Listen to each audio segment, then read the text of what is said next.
Wall Street Journal Fantasy comments on a curious report issued by the Wall Street Journal just prior to Prime Minister Mark Carney's meeting with President Donald Trump. Hi, I'm Michelle Sterling for Friends of Science Society. As most of you know, our new Prime Minister Mark Carney is quite the climate zealot.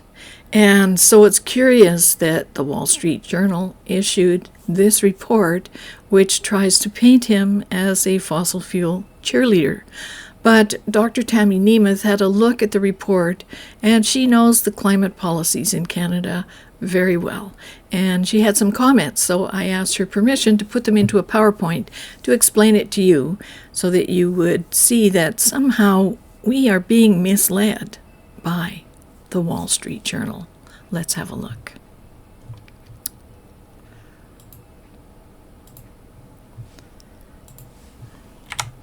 So here's the report.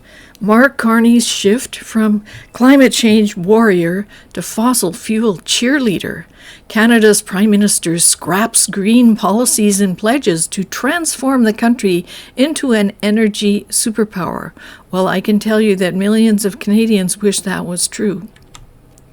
The Wall Street Journal claims that since taking office in March, Carney dismantled many green policies introduced by his predecessor, Justin Trudeau. He scrapped an unpopular consumer carbon tax, paused a 2035 electric vehicle mandate, and enacted a law giving his cabinet authority to override environmental rules for infrastructure projects like oil pipelines. Well, that's not quite true. So, Tammy Nemeth notes that the consumer carbon tax temporarily is set to zero, but it's not gone. And even the Prime Minister misleads the public on that one. And here's his tweet saying, Canada's new government cancelled the divisive consumer carbon tax, and we cut taxes right away for 22 million Canadians. So this was not cancelled. It was only zeroed. And then the Prime Minister makes a hockey quip about crisis averted while Canada's devastating national debt spirals out of control. The EV mandate was temporarily delayed, but it's not gone. And Minister Hodgson is busy out there trying to get more EV battery material supply chain going in Canada. Well, you know what? They already spent $50 billion on EV battery plants, most of which have gone bankrupt, stepped back from business, or moved to other countries. So that's not really a big moneymaker. And the Silesims LNG plant has been touted as one of the newly approved projects, but it had already been approved by the province of British Columbia. It was waiting cabinet approval as per the Impact Assessment Act. The environmental review over the past 5 years was complete, and the federal approval was expected anyway. And, of course, since it's Canada, a court challenge has been launched against the pipeline that would feed the Silesims project.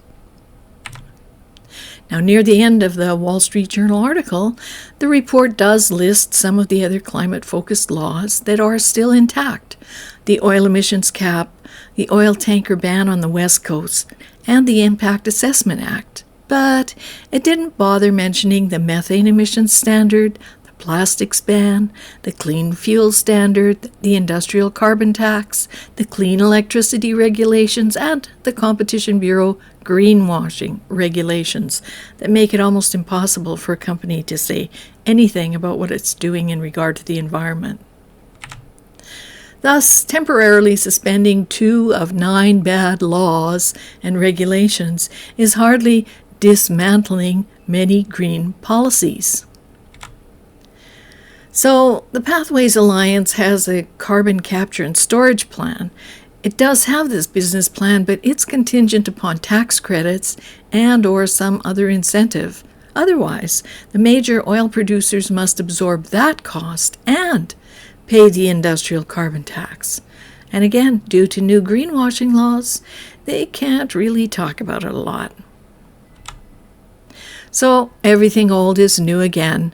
because the new Calgary-based Major Projects Office is absorbing existing division already doing similar work.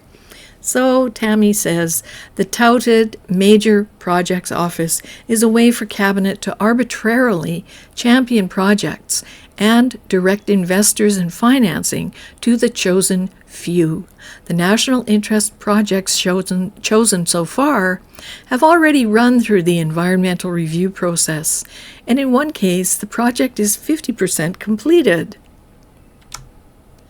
And as for quick decisions, well, Tammy Nemeth says the next round of projects that haven't gone through the normal review process will be more telling. And finally, what investors and financing will go to projects which are not shortlisted, because the others will presumably have to run the full gauntlet of environmental assessment and consultation that on average takes between 5 and 10 years before a decision is rendered. So, what other investors and financing will go to those that are not shortlisted? That's a very good question. So this puts a whole lot of power in the hands of the Prime Minister and Cabinet that undermines free markets. So that's what the Wall Street Journal did not tell you in their report. And the Wall Street Journal needs to do better. So those were comments by UK energy analyst Dr. Tammy Nemeth. And suddenly, surprise, Keystone XL is back.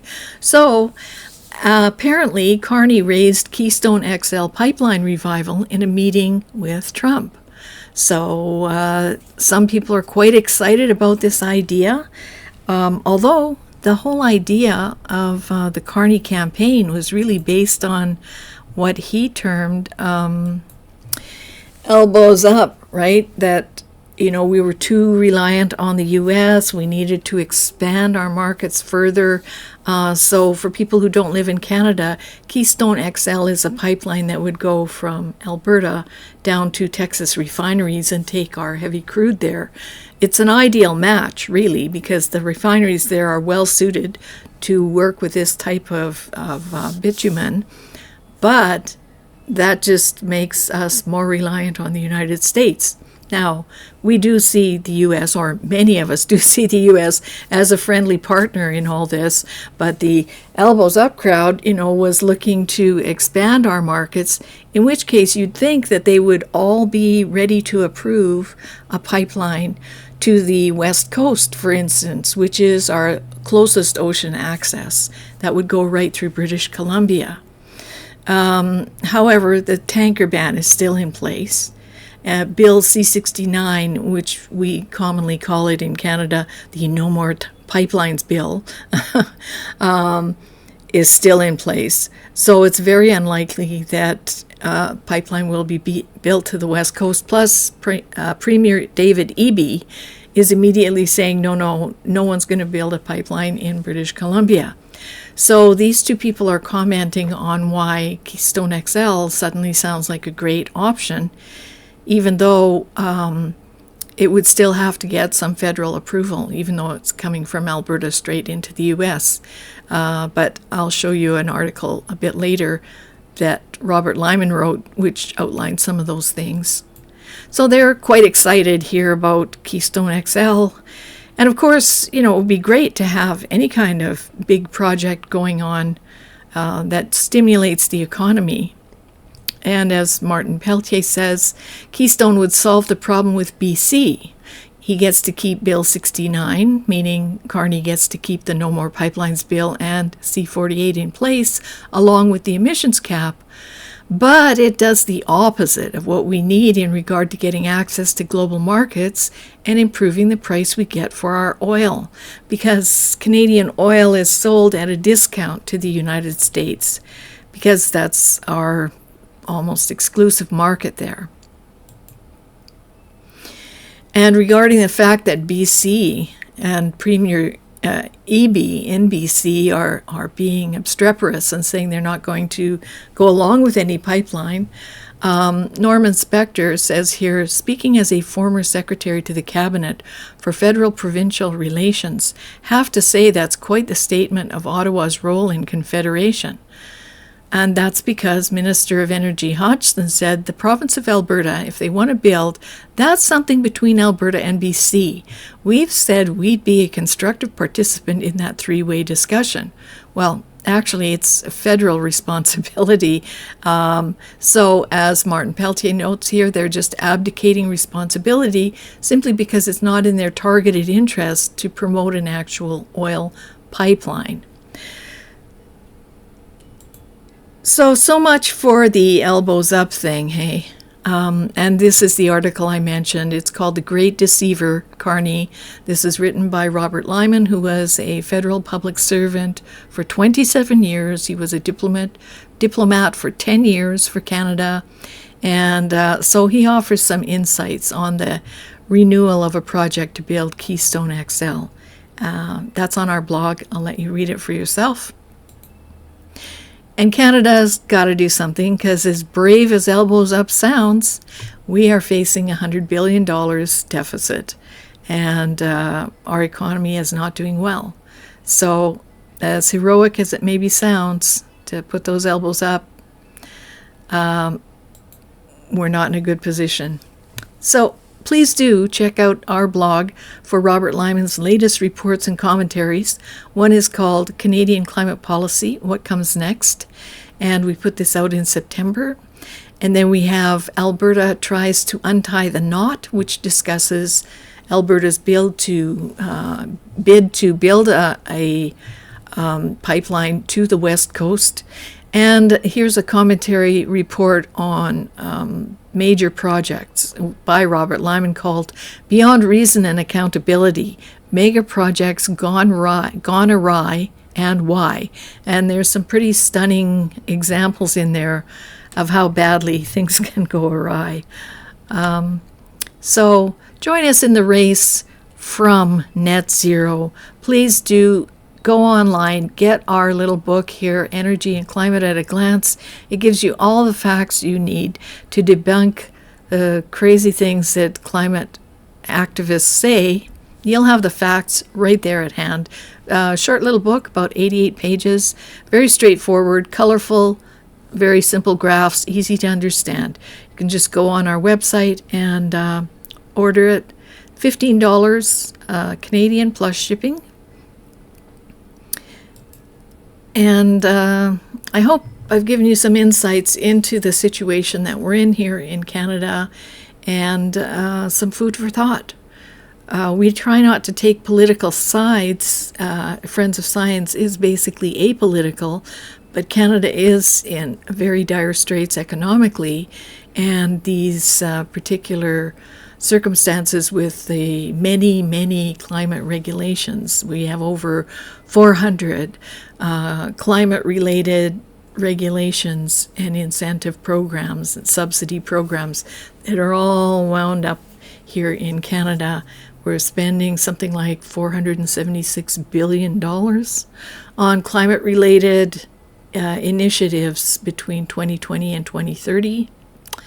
And that doesn't bring money in.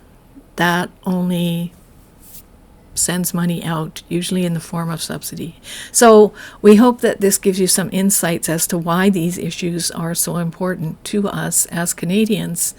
And I think if you read Robert Lyman's reports, you'll also get a better sense of, what you could do about it in terms of educating your circle of influence as well. Thanks very much for watching this, and I do hope that you get our little book, Energy and Climate at a Glance. We've got lots of material on our website as well, and many YouTube videos, some of them short, some of them longer explainers like this one, and lots of reports and PowerPoints listed on our website. So we offer you, the public, insights on climate science and energy policies, and we let you do with them as you see fit. Thanks for watching. I'm Michelle Sterling for Friends of Science Society.